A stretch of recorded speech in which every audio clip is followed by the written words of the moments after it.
So hello everyone, I welcome you all to let's crack UPSC CSC. So इसमें इस session के अंदर जो इंटरनेशनल रिलेशन के इंपॉर्टेंट टॉपिक्स हैं जो भी न्यूज़ में थे उनको डिस्कस करेंगे। ये जो पहला टॉपिक है, this is related with partnership for global infrastructure and investment. With reference to partnership for global infrastructure and investment recently जो न्यूज़ में था, तो यहाँ पे अगर देखो G7 infrastructure investment plan to counter China's belt and road initiative. So पहला जो है infrastructure plan was first announced in last year G7 summit in Germany. फिर है joint G7 initiative to fund infrastructure project in developing countries. It is being seen as a bloc counter to China one belt one road initiative. देखो China का जो one belt one road initiative है, जिसके तहत China economic corridor develop कर रहा है, और जैसे China Pakistan economic corridor, Myanmar China economic corridor, ऐसे कई कॉरिडोर्स डेवलप कर रहा है। और इसके तहत चाइना अपना जो प्रेजेंस है उसको इंक्रीज़ कर रहा है, इकोनॉमिक प्रेजेंस, और इकोनॉमिक के बेसिस पे फिर अलग अलग जो प्रेजेंस है अपना पॉलिटिकल लेवल पे उसको भी इंक्रीज़ कर रहा है। अब इसमें एक स्ट्रेटजी चाइना फॉलो करता है जिसे हम कहते हैं डेट ट्रैप। डेट ट्रैप में जैसे कोई प्रोजेक्ट अगर उसको फाइनेंस किया तो उसमें उधारी दी, और उधारी में फिर जो इंटरेस्ट रेट होगा that interest rate will be higher. Interest rate high होने की वजह से व्हाट हैपेंस कि अगर वो प्रोजेक्ट सक्सेसफुल नहीं हुआ तो पैसा रिटर्न नहीं होगा, इंटरेस्ट रेट बढ़ता चला जाएगा, और फिर फाइनली चाइना कहेगा कि देखो आप पैसा वापस नहीं करो, कोई बात नहीं, हमें ये प्रोजेक्ट लीज में दे दो। इस प्रकार का जो डिमांड है उसके द्वारा रखा जाएगा। तो इसे डेट ट्रैप स्ट्रेटजी है, जिसके तहत बहुत सारे देश हैं जिनको काफ़ी सारे इश्यूज जो है वो फेस करना पड़ता है, क्योंकि एक डेवलपमेंट डेफिसिट है अक्रॉस द वर्ल्ड। एक प्रकार का you have a development deficit. तो कुछ रीजन आपका ग्रो कर रहा है, कुछ रीजन ग्रो नहीं कर रहा है, you have this case of a development deficit. तो ऐसे बहुत से कंट्रीज़ हैं जो चाहेंगे कि उन्हें पैसा मिले और उस पैसे का इस्तेमाल करके वो आगे बढ़ें, दे शुड मूव फॉरवर्ड। तो जो पैसा है उस पैसे का इस्तेमाल करके वो धीरे धीरे जो है वो आपका आगे बढ़ें। तो चाइना उनको पैसा ऑफर कर देता है, और इंटरेस्ट रेट हायर रहता है या जैसा depending upon the project need, तो वो पैसा कहीं ना कहीं एक डेट ट्रैप में उस देश को फंसा सकता है। बिकॉज कई बार ऐसे प्रोजेक्ट को फाइनेंस कर दिया जाता है जिसमें रिटर्न आपका नहीं होता, जैसे हम्बन टोटा श्रीलंका का एग्जांपल है। अब जैसे एक गांव के अंदर साहूकार है, तो साहूकार खाली अगर उसी से पैसा लिया जाए तो बहुत पॉसिबिलिटी कि वो एक्सप्लॉइटेशन करे, लेकिन उसी गांव में अगर एक बैंक आ जाता है तो वो बैंक आसानी से लोन दे सकता है। सर्टेन रूल्स रेगुलेशन होंगे जिसके तहत उसे काम करना पड़ेगा। इसी प्रकार ये जो एक नया अरेंजमेंट इस साल जो G7 समिट आपकी हुई है, उसमें जो नया अरेंजमेंट है उसमें इस चीज़ को अनाउंस किया गया है। So infrastructure plan was first announced in June 2021 during last year G7 summit, जो कि यूनाइटेड किंगडम के अंदर हुई थी। वहाँ पे इसको अनाउंस किया गया था। वहाँ पे जो एक इनिशिएटिव था that is build back better, ये इनिशिएटिव था बिल्ड बैक बेटर। इस इनिशिएटिव के तहत कदम जो है वो आपके उठाए गए थे। And it did not register much progress and details regarding the plans time period for the funding. मतलब उस समय चीज़ें डिस्कस नहीं हुई। मेन ऑब्जेक्टिव ये था कि इंफ्रास्ट्रक्चर को फाइनेंस किया जाए। अब कई प्रकार के, जैसे यहाँ पे आपके पास यू हैव फॉर एग्जांपल कई इंफ्रास्ट्रक्चर प्रोजेक्ट्स हैं। कई जो आपके इंफ्रास्ट्रक्चर प्रोजेक्ट्स हैं, एक तरफ आपका जैसे one belt one road initiative वो फाइनेंस कर दे, एक तरफ आपका ये ग्लोबल इंफ्रास्ट्रक्चर इन्वेस्टमेंट ये फाइनेंस कर दे, तो लोग इस एक अल्टरनेटिव होने की वजह से जो चाइना के डेट ट्रैप में फंसने के चांसेस उसके कम आपके हो जाते हैं। तो G7 कंट्रीज़ में, जिसमें US है, कनाडा है, इटली है, UK है, फ्रांस है, जर्मनी है, जापान है, the you have noted the infrastructure project. ये जो प्रोजेक्ट है undertaken and funded by China at a global level. कई सारे जो प्रोजेक्ट हैं जिनको चाइना के द्वारा फंड किया जा रहा by using one belt one road initiative, और ये अल्टरनेटिव अगर रहेगा तो कहीं ना कहीं चाइना का one belt one road initiative है उसको काउंटर करने में काफ़ी आपकी मदद मिलेगी। तो यहाँ पे ये स्टेटमेंट और ये स्टेटमेंट सही है। आंसर आपका 2 और 3 है। तो लगभग आई थिंक $600 बिलियन का इतना अभी इनिशियल अमाउंट है जिसका इस्तेमाल किया जाएगा, और जनरली जो लो और मिडिल इनकम कंट्रीज हैं उनको हेल्प आपकी की जाएगी।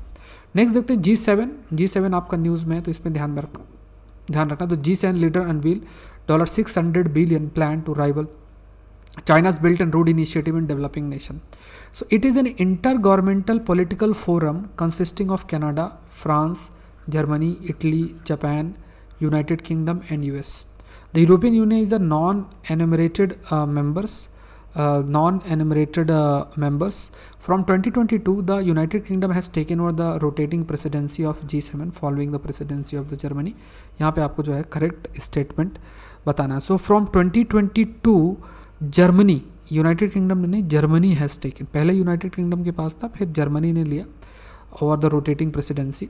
पहले आपका यूके था, अब इस बार जर्मनी. अब इसमें जैसे ये एक इंटर गवर्नमेंटल ऑर्गेनाइजेशन है जिसमें ये सारे देश हैं. तो कौन कौन से देश आपके G7 का हिस्सा, तो कंट्रीज़ के नाम आपको याद जो है वो होना चाहिए. और इसमें नॉन एनुमरेटेड मेंबर मतलब EU भी इसमें आपका जो है इंक्लूडेड है. तो यहाँ पे ये दोनों जो आपके स्टेटमेंट है बोथ आर करेक्ट. तो आंसर है दैट इज़ 1 and 2. नेक्स्ट देखते हैं.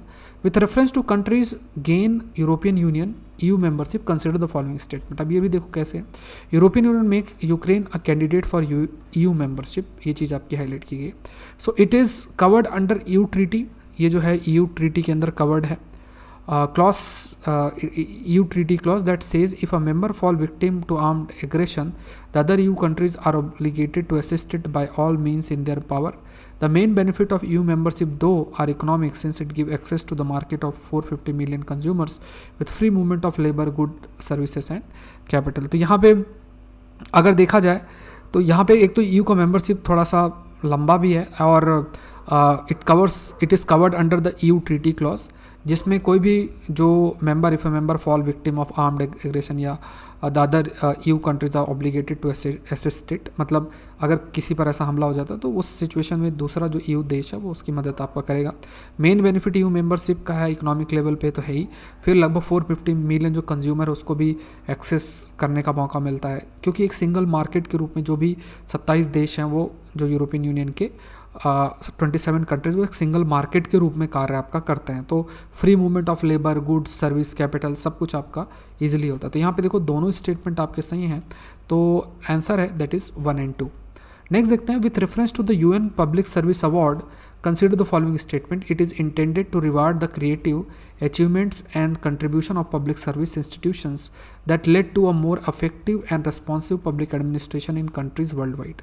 The first award ceremony was held in 2020. The UN described its public service award as the most prestigious international recognition of excellence in public services. ये आप करते. तो यहाँ पे अगर आप देखोगे what is Odisha's MOBUS recipient of UN prestigious public service award. तो जो आपका उड़ीसा का MO बस सर्विस है वो लॉन्च आपकी नवंबर 6, 2018 के अंदर हुआ था. और इसमें transformation of urban public transport scenario in the city and is hinterland. तो यहाँ पे खास तौर से जो अर्बन पब्लिक ट्रांसपोर्ट सिनेरियो है उसको बदलने में इस सर्विस का एक इंपॉर्टेंट रोल, और इसी कंटेक्स्ट में इसको UN prestigious public service award भी आपका दिया गया.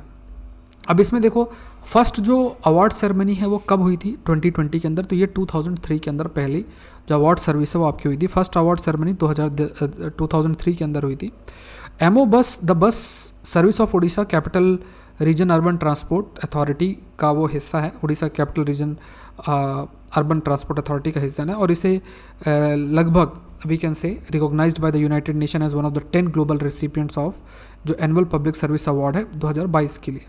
2020 में ministry of housing urban affair को जो 13th urban mobility India award है वो like 13th urban mobility award on CRUT for innovation undertaken, मतलब ऑलरेडी जो ये क्रूट अथॉरिटी है मतलब Orissa capital region urban transport authority, इसको 2020 में भी ministry of housing urban affair ने ऑलरेडी जो भी स्टेप्स लिए गए हैं ट्रांसपोर्टेशन के में इनोवेशन के लिए उस पर अवार्ड ऑलरेडी आपका दिया गया था. तो ये ध्यान में रखना. सो यहाँ पे ये स्टेटमेंट सही है कि कैसे जो इस अवार्ड की अगर बात की जाए कैसे क्रिएटिव अचीवमेंट के माध्यम से जो कंट्रीब्यूशन है पब्लिक सर्विस इंस्टीट्यूशंस का, जैसे क्रिएटिव अचीवमेंट्स जो कंट्रीब्यूशन है पब्लिक सर्विस उसको रिकॉग्नाइज करना इस अवार्ड के माध्यम से, और कैसे एक रेस्पॉन्सिव मतलब जब ज़रूरत के हिसाब से है उस हिसाब से जो पब्लिक एडमिनिस्ट्रेशन है जो सिटीजन सेंट्रिक एडमिनिस्ट्रेशन उसको किस तरीके से डेवलप किया जाए उस पर फोकस किया गया है. ये मोस्ट प्रेस्टिजियस इंटरनेशनल रिकॉग्निशन है. अगर पब्लिक सर्विस में कोई कार्य करता है तो ये अवार्ड बहुत ज़्यादा आपका कंसिडर किया जाता है. तो ये एक बड़ा एक development we can say. Next देखते हैं. यहाँ पे ये अगर देखा जाए तो ये स्टेटमेंट आपका गलत हो जाता है. बाकी आंसर जो है 1 and 3 है. With reference to Fujian recently news में था तो फुजैन की बात करें तो इसमें देखा जाए तो China launches third most advanced aircraft carrier. तो ये आपको याद रखना, फुजैन रिसेंटली न्यूज़ में था, तो ये क्या है, एयरक्राफ्ट आपका कैरियर है। और चाइना का थर्ड एयरक्राफ्ट आपका कैरियर है। पहला स्टेटमेंट जो है, it is countries most advanced as well as the first fully domestically build naval vessels है। Fujian is the name of China स्कॉट। तो यहाँ पे जो फुजैन नेम है वो चाइना का ईस्टर्न कोस्टल प्रोविंस है, ये चाइना का गॉड नहीं, मतलब ये ईस्टर्न कोस्टल प्रोविंस है चाइना का। थर्ड एयरक्राफ्ट कैरियर है। और चाइना का पहला जो एयरक्राफ्ट कैरियर था उसका नाम आपका लियोनिंग था, फिर ठीक है। और फिर आपका दूसरा जो था उसका नाम शैंडोंग था, शैंडोंग। ये थर्ड एयरक्राफ्ट कैरियर है जो कि चाइना ने किया है। फुजैन साउथ ईस्ट में टोज प्रोविंस है, ताइवान के पास लोकेटेड भी है।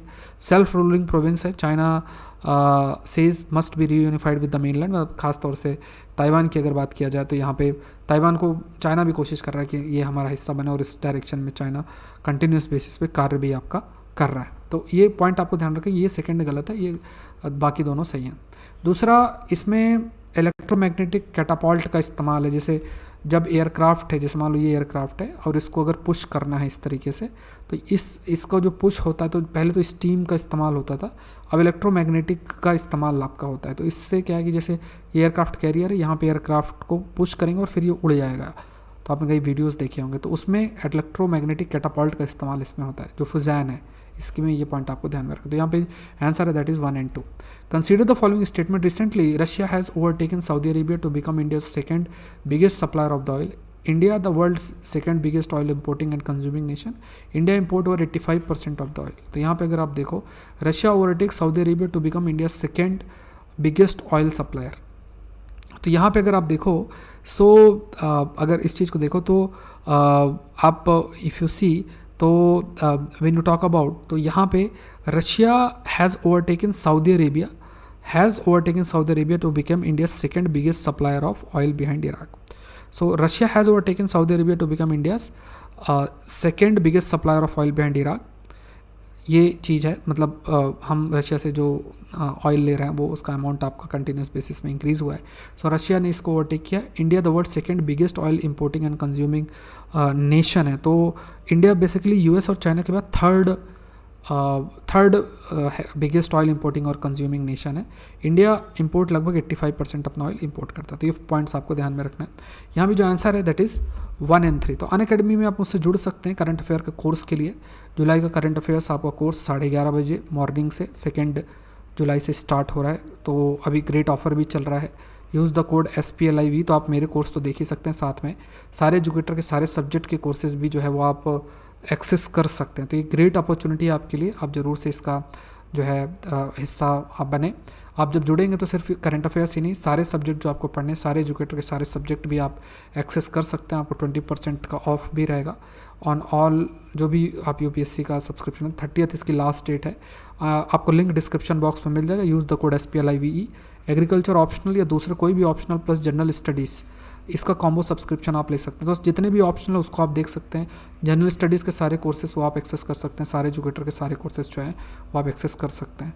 तो जितने भी बैच कोर्सेस उनको भी आप एक्सेस कर सकते हैं। ठीक है, तो आज के लिए इतना ही। आई होप ये सेशन आपके लिए हेल्पफुल रहा होगा। Thank you everyone, thank you.